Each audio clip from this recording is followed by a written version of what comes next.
This is K-12 Tech Talk. K-12 Tech Talk.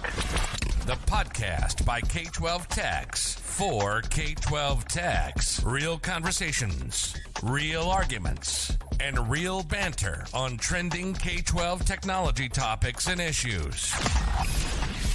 Live from the somethingcool.com studios, this is the K-12 Tech Talk podcast, episode 127. I am Josh.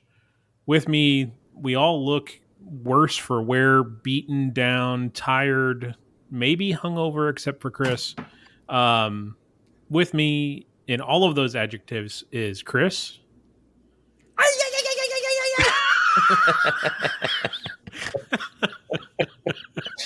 I was thinking I always say holla.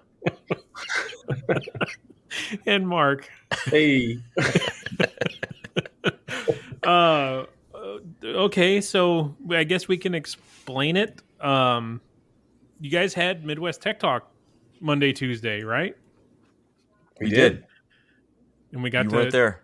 Mark, we got to hang out a little bit on Sunday because your flight was so delayed coming in. I had a great time hanging out in the Charlotte airport for Saturday.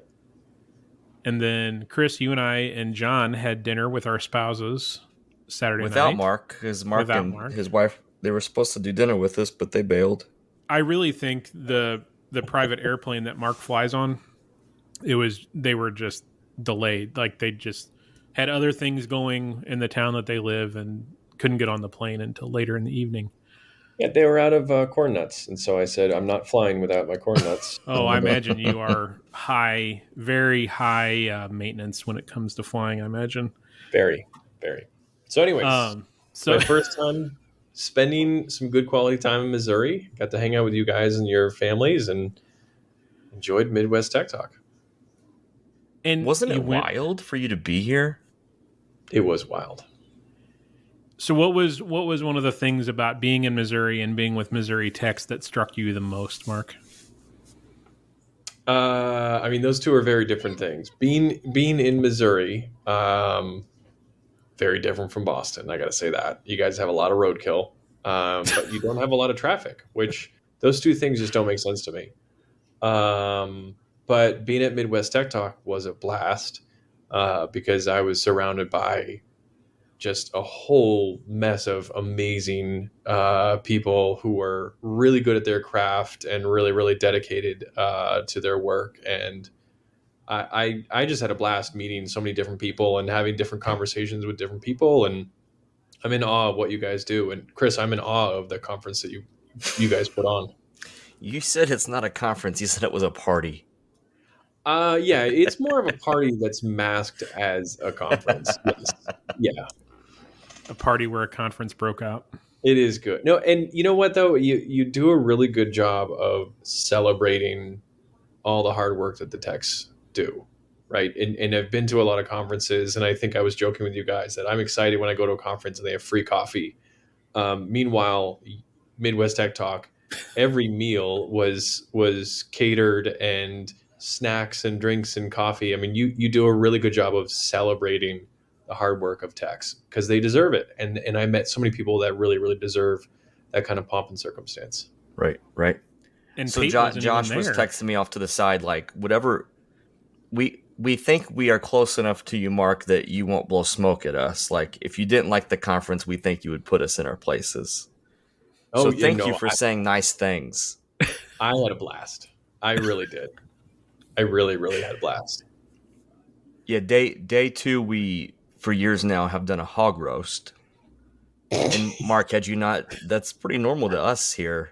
Was that, you're not used to seeing a pig with sunglasses on when you get your lunch at a tech conference?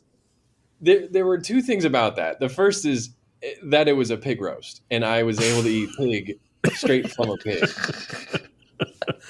But the second is that was some of the best barbecue I've ever had, and it was in a high school cafeteria. Right. Yeah. Yeah, the school of the Osage, those lunch ladies are fantastic. Yeah. And they throw down the food and the drink. And we've talked about this. Like, it's fun too because Midwest Tech Talk, we didn't start it as like a let's make a bunch of money off of a conference thing, because there's not really tons of money into conferences, especially when you do like the throw it back or whatever. But the food and the drink has always been fun.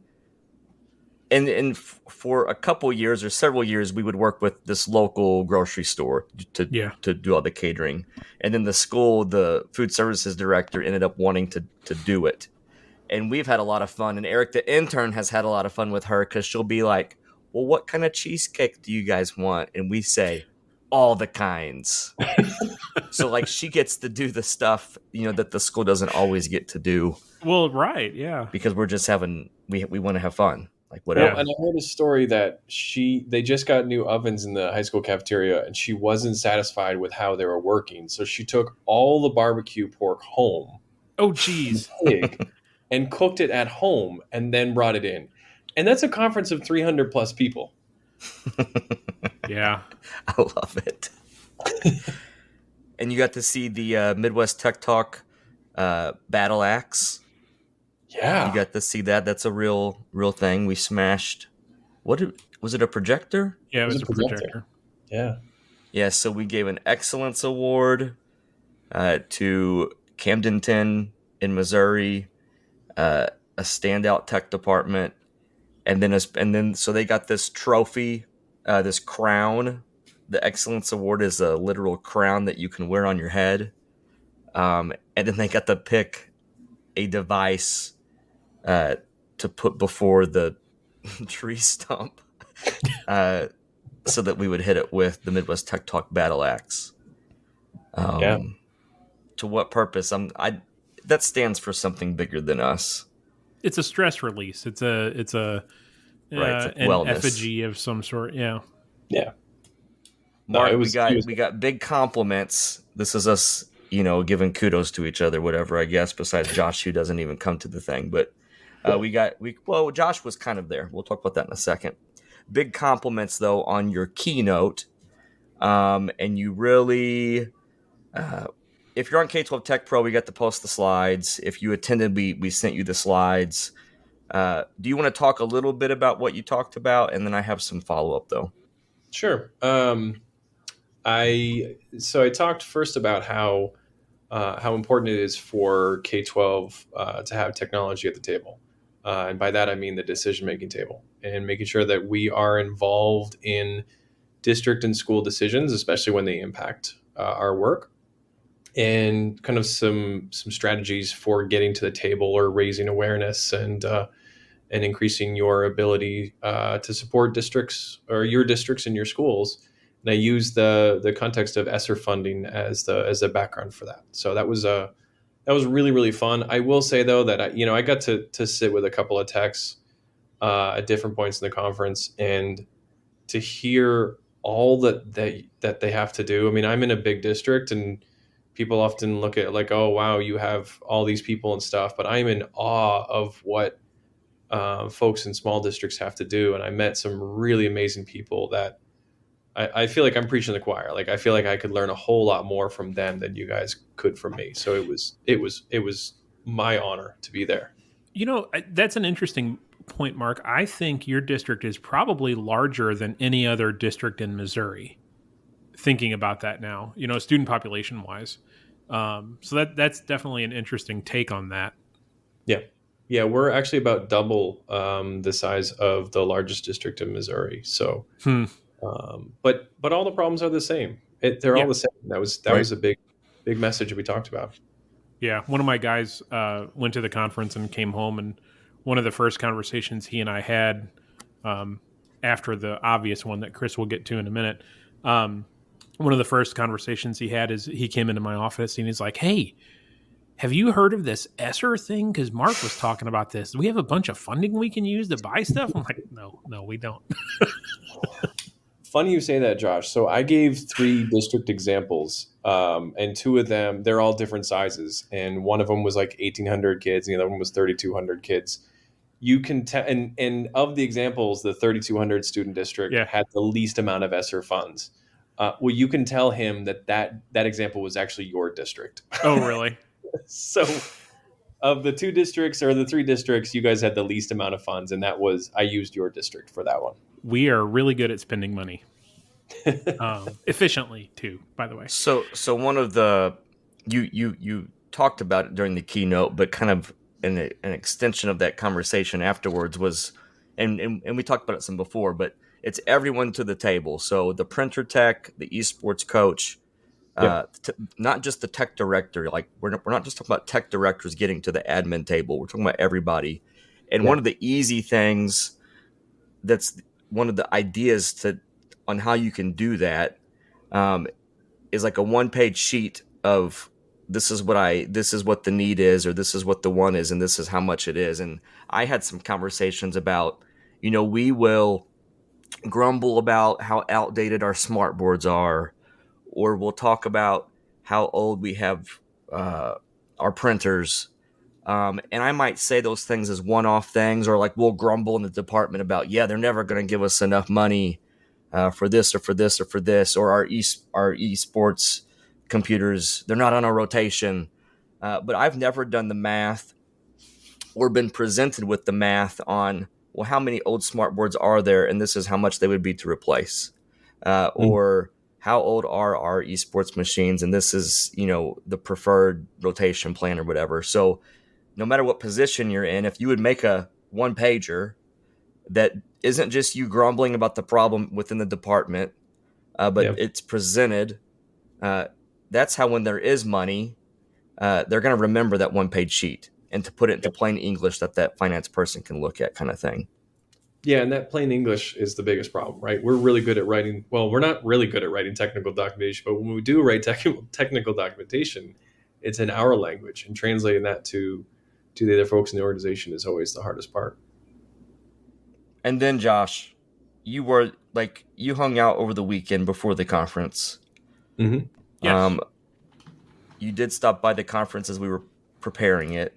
And yes. And we had like a little moment where we got everybody, the planning committee and you and Mark, we all hung out in a circle. I passed out some boxes, and we wanted you to open your box first. Yes. Well, what was in the box? Well, this doesn't work well. Mark and I are both holding up our, it was a bobblehead of me, which apparently you took multiple photos off of my Facebook page to send to the Bobblehead company to get my correct sideburns and everything. They hand sculpted it. Did they really? Yeah, we got the. I haven't sent you the pictures. We have several pictures of the process. Oh, that's funny. That'd probably be Twitter worthy. So yeah, it's a bobblehead of me. My family thought it was hilarious. Of course, my son, the first comment was, "Your head's too small." Apparently, you gave out. So everybody on the committee got one, including Mark, and you guys set out 15. Is that right? Yeah, I think we bought 20 something. So we gave 15 to random sponsors, and then as an attendee, this helped sponsor attendee engagement.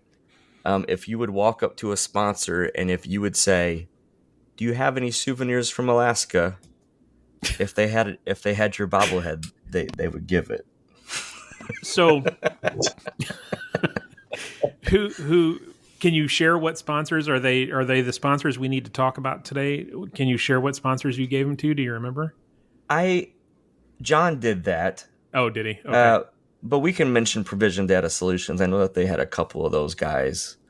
I know I talked to Jeremy at Something Cool. I don't know if I know he was wanting to keep one personally. So I don't know if he had it and gave it. Because he was hitting me up after to see if we had any extras. Well, the best part is that, Chris, you didn't give the sponsors a heads up that you were doing this. So you told the audience, and then we break, and they all flood the sponsors asking, "Do you have any souvenirs from Alaska?" And everybody was probably very confused. Yeah, there was this lady, because she was like, "What is this souvenir from?" People keep asking me about souvenirs from Alaska, and I was like, "Oh, you didn't come to the opening session. We were trying to explain that." So really good times. Funny. So what was the feed? Was there? Did people understand the bobblehead, like the idea behind it? Yeah, well, And, this podcast and Midwest Tech Talk and K-12 Tech Pro, Midwest Tech Talk's been around since 2017 now. So we have identified, and in particular because of the podcast, we kind of become like these characters, right? Right. So it's really funny to me because Josh, you've missed a couple conferences, but not like a ton. Right. And that's because life happens. That's going to happen to all of us or whatever. But we make it a big old spectacle when you miss. Yes. So I enjoy my email address. Yeah. I enjoy the new guys, the new new gals, the new technicians as they come in, that they don't necessarily know the story from 2017 or 2018. Yeah. And we just keep telling these things of legend. Because how weird is it that we're talking about Josh who isn't there, and we're showing a bobblehead. We showed that picture of you on the cruise. You're laid out on the chair. This is super weird. If you call time out and just think about it as like you're looking in a fish tank, it is super weird what we got going on. But it's great, and that's what's cool about the whole thing too. And that's the funny part is you were actively, that the photo from the cruise that ended up in your keynote or in the presentation to kick things off wasn't 4 days old, 5 days old. Like it was a fresh photo, which I guess thank you for stalking my Facebook page. Well, speaking of that fish hole side of things, the first day when, before the conference started, I'm walking around town with my wife and we see people wearing K-12 Tech Talk really? shirts on. And I'm like nudging my wife. I was like, Sarah, that's the podcast shirt. And she's like, oh, that's cool. I was like, no, what's really weird is they don't know it's me. Yes. I love all that. I love it. I love it. And there was like two dudes for sure that were wearing like the Midwest Tech Talk shirt from 2017. And there's no way that thing fits me anymore. I've gotten too fat. Like, I love that, like, this community, again, we're all techs hanging out. That we're rocking these shirts and trying to get the Josh bobblehead and the whole bit. It's just really fun. So speaking of community, one of the things that has driven that conference and has helped that conference stay alive and keep going have been the sponsors. And we have a couple sponsors today. Chris, you said that we need to talk about because they did sign on to sponsor the conference and they get a couple shout outs from the podcast. So you want to talk about those real quick?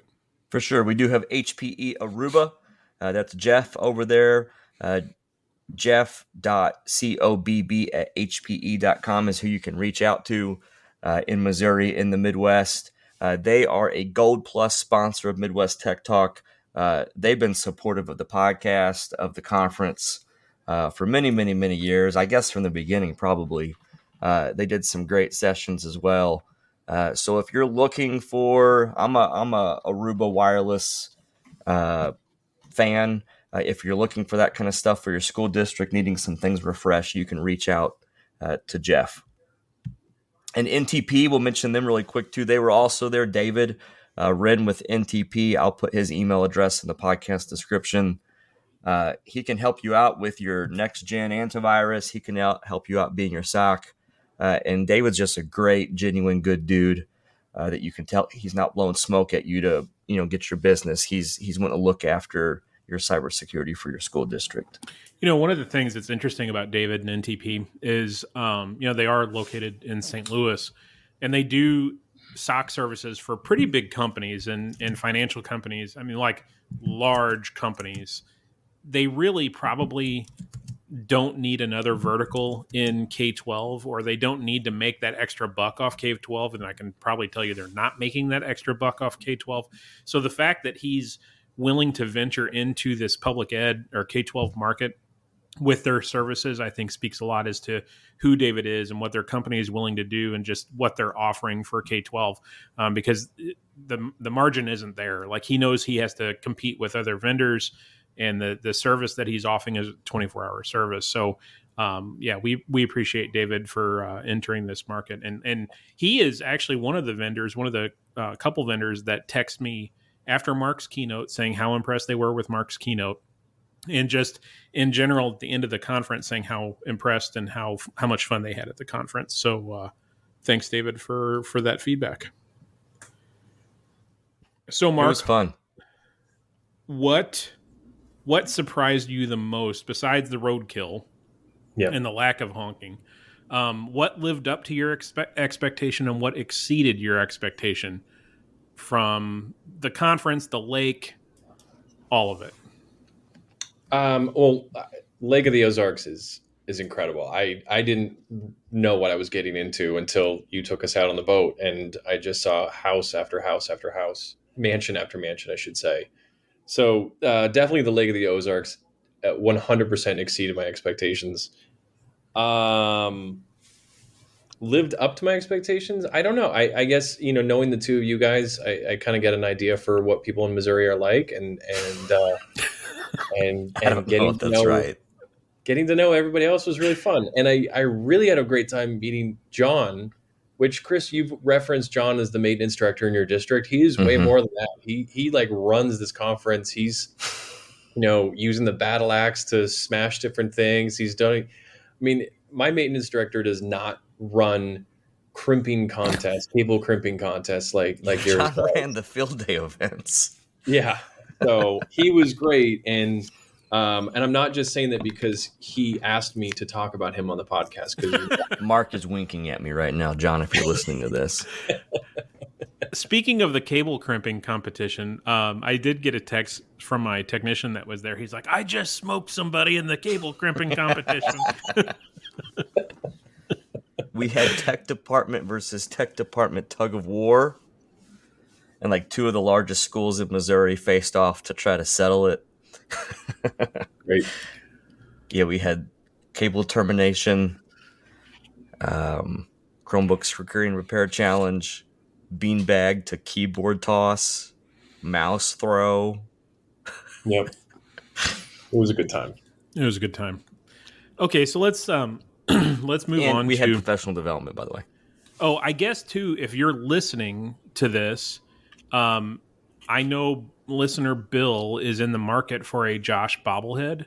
So if you were one of the people that came across a Josh bobblehead and you are in the market to sell, I know Bill has made monetary offers for the Josh bobblehead. He said he wants to take him on trips and create a whole photo exploration of places to take little me, I guess.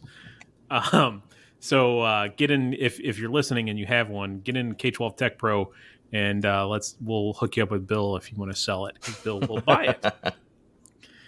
I guess we probably need to talk about some news topics, stuff going on. I know I'm super busy. We're wrapping up my fiber project. All the fiber got ran this week while I was in town, the single mode fiber between my buildings, which is super cool. They're going to start fusion splicing and terminating things on Monday. We've replaced a intercom system at our high school with a Carehawk intercom. They're not a sponsor. So we've got major projects happening. And did I talk about our Chromebook order on the last episode? I don't think I did. So that's been delayed 2 months now, and they're supposed to ship at the end of next week. We will see if they ship on time. I voiced my extreme displeasure with that slippage in shipping, because that's going to give us literally no time to get them into the building and get them ready to be handed out to one-to-one students to go home at the start of the year. I'm waiting on teacher laptops, and they were supposed to come like Monday, then Wednesday, then it was supposed to be today. Now it's next week, but they're still in China. Oh. And I just have some concerns about even Wednesday. Yeah, I would too. It's Friday. Well, guys, our Chromebook refresh started on time and on schedule this week, so I'm in great shape. Any extra devices, we might be able to swing you guys a few. Yeah, thanks, Mark. You're welcome. All right, since you're all done with your summer projects, do you want to talk about some other news? Yeah. So one of the stories that we talked about briefly before the show was so we had some news from the FCC last week. We have some new news from the FCC, which is that they are proposing a cybersecurity label and certification program for IoT devices, or Internet of Things devices. So again, as you know, news is a little bit slim on this one, but it sounds like they're really trying to start a program where vendors or companies can put a seal of security that is certified by the FCC on their product. And so that seal will mean that it meets certain things. It's a little less prone to cyber attack through, the default password is a little bit more secure than just having every device have the same default password, or it's able to detect any sort of malicious activity trying to hit it. So, details are just coming out, but it's interesting to hear about these kinds of things and how this might impact K-12, because we're also talking about how to incorporate IoT into the classroom. So, that's interesting. And I think that's definitely needed because it will show companies that meet a minimum standard for security. And like you said, Mark, default passwords or being susceptible to becoming a bot farm or a zombie attack or something like that.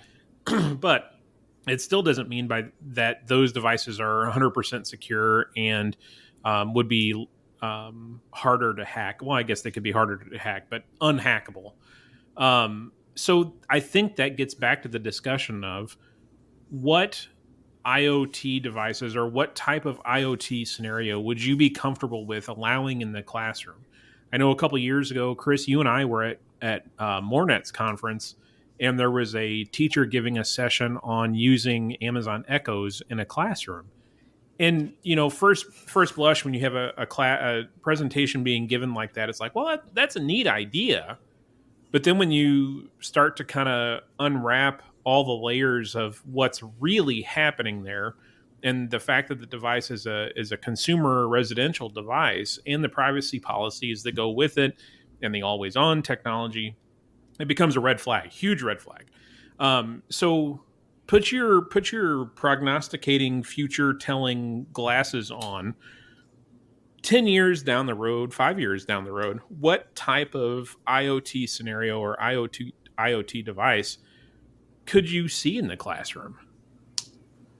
I'm just impressed by your vocabulary in describing this exercise. Mm-hmm.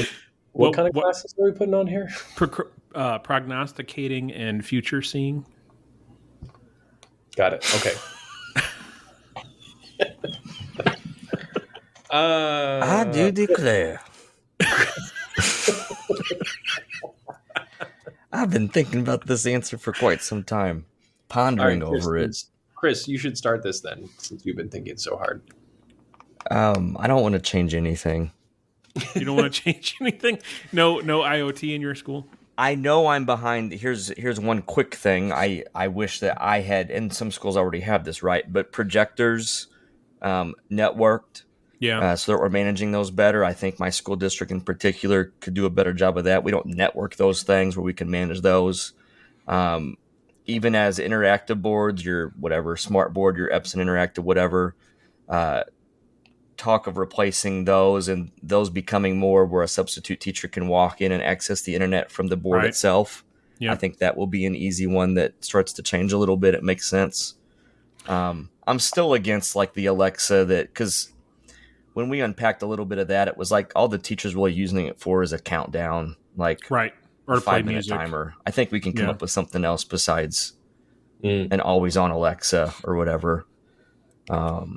I just had last week, it was a teacher asking for her like a weather station to be connected. And it is great for the kids and great for the class. But she was wanting to buy it personally and then have us support it. So I was navigating through that with her, with the principal. I want the school to purchase it. Right. So that we can support this thing. I want to be able to put things on the network, but put them in a safe place that's away from my good stuff, Yeah. I think you bring up a good point because I don't know, like the interactive boards, we have some, the smart branded boards and we have some not smart branded boards, but it seems like the majority of those are ran by a Android device on the back side of them. So I think that's a great example, Chris, of I would classify that as IoT, somewhat unmanaged device that's riding on your network, that's a mobile operating system that has very little security built into it. I think you're going to see an explosion of those devices. A lot of schools around us already have those. We're kind of late to the game in them as well. We're still rocking the old smartboard 80s. But they work. They're not network connected though. And I love the idea of a substitute being able to walk in and not touch the teacher computer, but yet they still have internet access on that board. That is a awesome option to have available. Also, I think though in that IoT category, if you have network connected clocks in your hallways or in your classrooms, I think you could classify that as an IoT device. If your HVAC system is network attached, you could argue that might be an IoT a little bit, unless it's running a web server, its own web server kind of thing. But I think we're going to see an explosion or an increase of those IoT devices in the next 5 to 10 years. Mark, what are you seeing? Yeah, no, just that. I mean, even CISA is talking a lot about OT and operational technology. So that's your HVAC, that's your air handling, your air quality type systems, heating, ventilation. And then you've got clocks, PA systems, announcements. All of those things are going on networks already, and with little to no interaction between the two. Or with the different devices. If you're lucky, they're interacting with each other. If you're very lucky, these things are designed to be on the network. And so I think that's where the next 5 to 10 years is going to be. Is you're going to have smart buildings with a whole lot more IoT stuff in it, on top of all the little classroom things, instruction things like you mentioned, the smart boards, the projectors, and Amazon Alexas and things like that. So the number of what? Go ahead. I was going to say the number of IP addresses per classroom. I think that's a number to watch after over the next few years. The camera system we're looking at is completely web controlled. Like they have onboard SD cards, but they write to the cloud. Yeah. So another IoT. I think more and more of that's going to be cloud-based IoT managed type devices. So what are you doing? What are you considering right now when you have somebody bringing in an IoT? Like Chris, you mentioned you've got somebody who brought in an Amazon Alexa. When you're saying yes or no, what are your considerations? Right now, our easy thing is did the district buy it? If the district bought it, then we're going to put it somewhere that we can support it well. But even that's had some pushback. We had a building buy a bunch of crickets without asking. So we pushed back on that, like, hey, we can't support that like you're wanting. We figured out a different way to go about it or whatever. So for even like the Alexa thing, I'm not stopping a teacher from bringing in an Alexa and trying to join it to our bring your own device network or our guest network. I'm not going out of my way to say you can't do that, but I'm not allowing it on my district VLAN, my district network. Okay. I think the other big question you need to ask is, if like an Alexa, what's the privacy policy like? And I think with those always on listening devices, that's the bigger question that has to be answered up front. Because even if somebody sneaks through a PO and they buy some, that still doesn't mean that they're going to be compliant with any number of privacy laws. Yeah, I think your audio listening is the most obvious. I think cameras and cameras that are monitoring, that could be anything from a camera in a smart board to a security camera, and then listening could be extended also to what's listening to things on your network, and what is watching or listening to network traffic. So well, real quick, let's talk about extreme networks, Chris. I know I'm drinking my water this evening from an Extreme Networks thermal cup, which is nice and purple. It holds ice very, very well. Tell us about Extreme Networks, a proud sponsor of the K-12 Tech Talk podcast. You can email dmayer@extremenetworks.com. He can hook you up with figuring out what switch specs you need and anything else in the Extreme product line to get you going. I'm getting ready to get to play with the IQ stuff here shortly. All my new switches in there. I'm hoping. Oh yeah, I'm hoping it's going to be good. That's exciting stuff. So I guess to go along with some of that privacy stuff, when we were talking before we started recording about a class action lawsuit that was filed, I guess, this week. And it's against someone kind of surprising. This is coming from K12dive.com. Two California parents have filed a class action lawsuit against Securely for illegally collecting. Which, like, okay, what's going on here? So the parents are claiming that Securely illegally made connections to student devices and collected data and sold it to third parties. Now, the nature of Securely, if you're not familiar, it's along the same lines of GoGuardian, ClassWise. What are some of the other big ones out there? The filter / Hapara, screen monitoring. Content filter, but they also have an option for screen monitoring. So the nature of the software package is to collect data, right? Like, that's what it does. It tracks internet usage. The teachers can connect to it and see the screen. Yeah, it has to. That's what the product does. Now, the part that concerns me the most about this is the claim that they sold this data to third parties for advertising. The article doesn't go on to say how the parents came to this conclusion or came to this thought. I'd be curious to know what that claim is, who they claim they sold it to. But this could be a big one. It's going to be interesting to watch this. I know, Mark, I don't know how it's been out on the East Coast, but I know a couple of years ago that screen monitoring thought started coming up from a privacy standpoint. Do students have a little bit of expected privacy? Is this screen monitoring thing okay to continue to do? Yeah. What was kind of the conversation that you saw out east? Locally in our state, we use GoGuardian. Our teachers really enjoy using GoGuardian for monitoring screens. But prior to us adopting it, the ACLU had put out an article about student privacy, and so we were very conscious of that, and so we got ahead of it.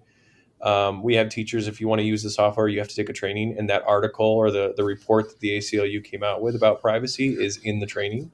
And we're very, very upfront about, please let your students know that you have this and you can use it. Because first off, that's going to stop most of the issues if kids know that they can be monitored. But second off, let's be respectful of kids. And we have had situations where it was used outside of the kids' knowledge, right, from a different room.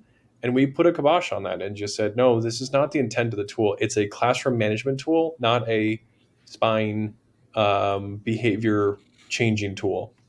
And so we were trying to be ahead of the game by doing that. But I definitely see the challenges around data privacy with that and student privacy rights. Yeah, so it'll be interesting to watch this and see this through to see if any of the operational standards kind of change, or the way these companies like Hapara, GoGuardian, Securely, how they operate. And maybe that means there's a couple extra clicks or a couple other security controls in place. I know when I use Securely, we haven't used Securely for a while, but when we used it, there was a setting in there that you put in times of your instructional day. And if it was outside that instructional time, the teacher could not establish a remote connection to it. So these companies do have some protocols or some controls built into them to prevent that abuse of spying.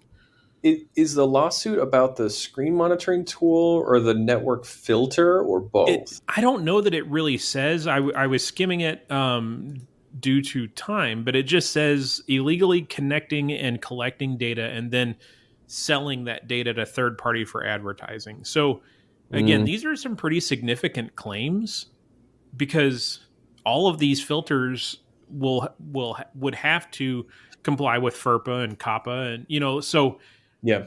If this is true, one, I'd really like to know how the parents figured this out, and two, who are they selling it to for what reason, if they were. So it'll be interesting to watch. I think the selling of that data to an advertiser, if that is true, is a grave mistake for any ed tech vendor to do, to take data that you've collected through K-12 and to sell it to advertising. Unless that is something that the district has consented to ahead of time, which you'd have to be stupid to.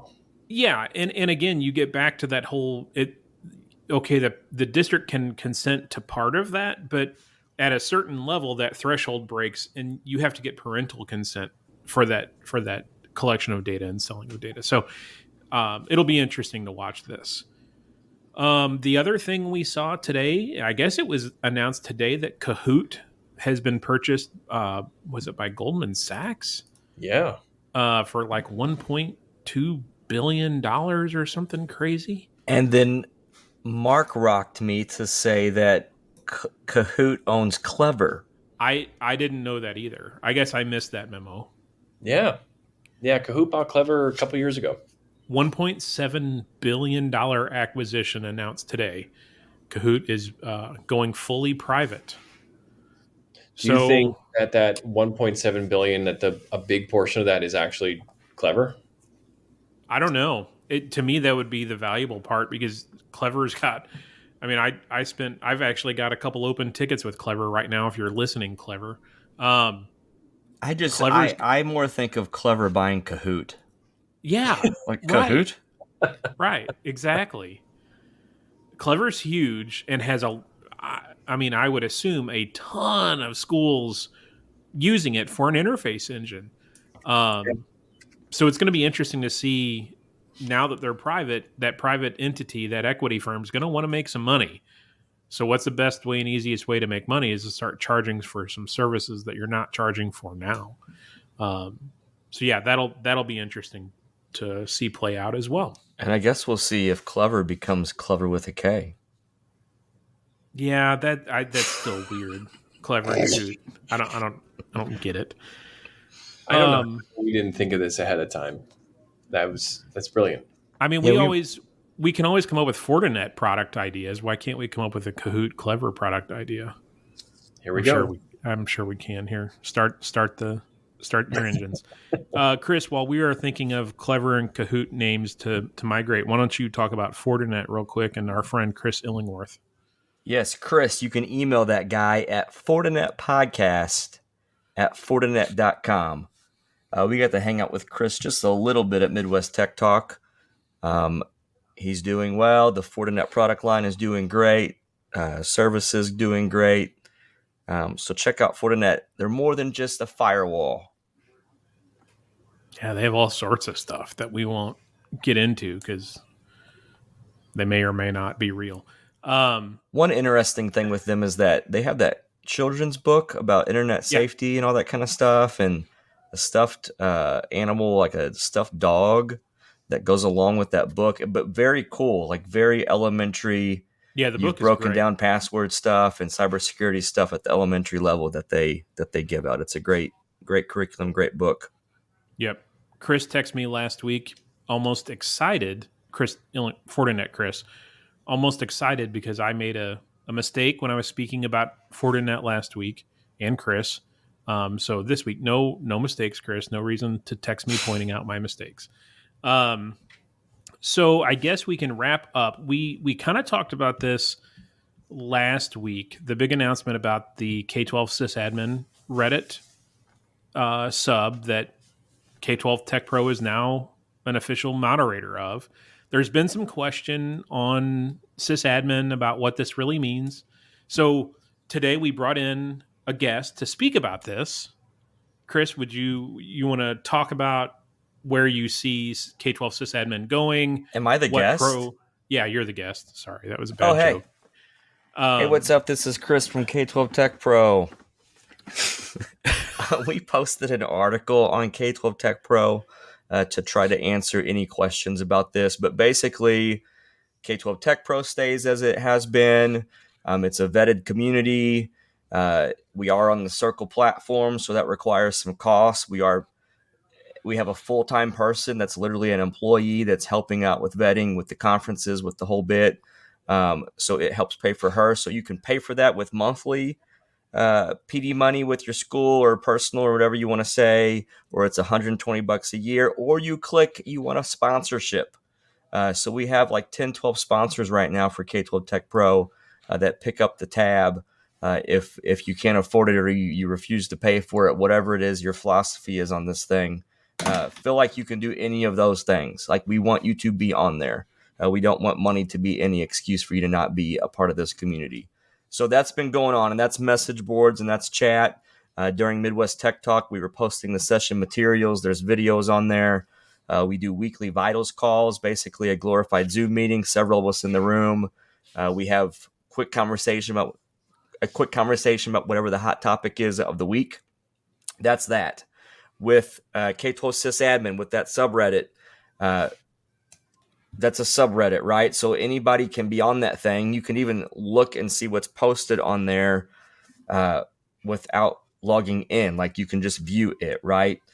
So what they were doing for a while is, to be able to post, you had to get vetted. And that's what the mods there were needing some help with. So us having several of us that are kind of doing all this for fun and on the side and part-time, whatever words you want to put in there, plus having a full-time position, we're going to help them vet through that.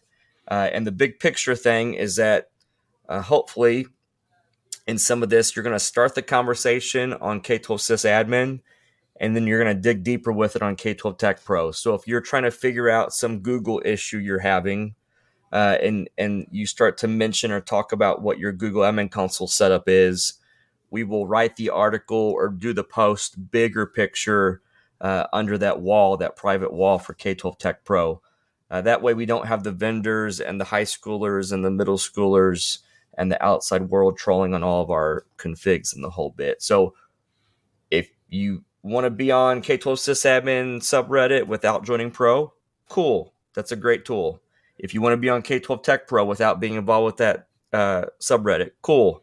We think K-12 Tech Pro is a great tool. If you want to use both, cool. That's great. We all have many tools that we use, many resources that we use. It's just all about what we always talk about. It's all about community, professional development, working through problems and solutions together. So let me just ask a clarifying question here about the sponsorship thing. Should someone that's wanting to join and they're torn with the idea of paying or asking their district to pay and taking the sponsorship, should they feel bad about taking the sponsorship? If I take a sponsorship account, are you going to run out of sponsorship accounts so that someone that really can't afford it or can't pay for it or district refuses to pay for it couldn't join because I took a sponsored account? You have enough to go around. Help me feel good about taking a sponsored account. Yep.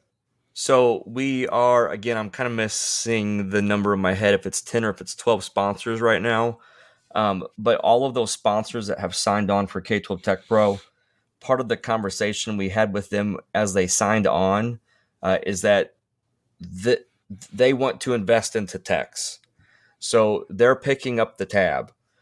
So we will either be adding the 13th, 14th, 15th sponsor to do that, or the real thought is that we're going back to these 10, 12 sponsors and they're just continuing to pick up the tab. So do not pass up clicking on a sponsorship if you want it, if you need it, if there's any hesitation on if you can. I think it's easy for a school district. Like if you're in the place of wanting an account, you either know that you have PD money and you get $120 and like this is easy, justified. You know that you're going to invest into it. But if you're not there, get a sponsorship. You're not taking away from anyone. We've turned no one down yet, and I don't see that on the roadmap that we're going to start turning people down, because that's literally not the point. The point is to get as many people on as we possibly can. Okay. I think that helps explain things in that relationship of sponsored accounts and non. Mark, any closing thoughts for tonight? No. It's been great to hang out with you guys virtually, but even better to hang with you guys in person. So this has been a great week for me. Have you recuperated from all of the cinnamon rolls and good food that you had? Nope. After we're done, I'm going to take a nap. It was Chris, a wild, to get to hang out with I mean, we're only in July and it's been a pretty wild year. Yeah. Again, if you're calling time out and kind of think about the podcast and all of this stuff that's gone down. But it was surreal, whatever that thing is with me, to get to hang out with the three of you, to introduce the Josh Bobblehead, and then for the next 2 days, get to see Mark hanging out with my friends from Missouri in the Midwest. It was just wild. It was just a surreal thing to take in. Yeah. I agree. I mean, of course, I agree with Mark. It was a great week. All right. Well, in that case, we hope you share this podcast with your friends. Come join us over on Pro. Share us with your meeting groups. Shoot us an email. We haven't had any listener emails in a week, so k12techtalk@gmail.com. We'll be happy to answer any questions or read a shout out on an upcoming episode. I guess we will see you next week. We are K12 Tech Talk, and so are you. I was waiting for it.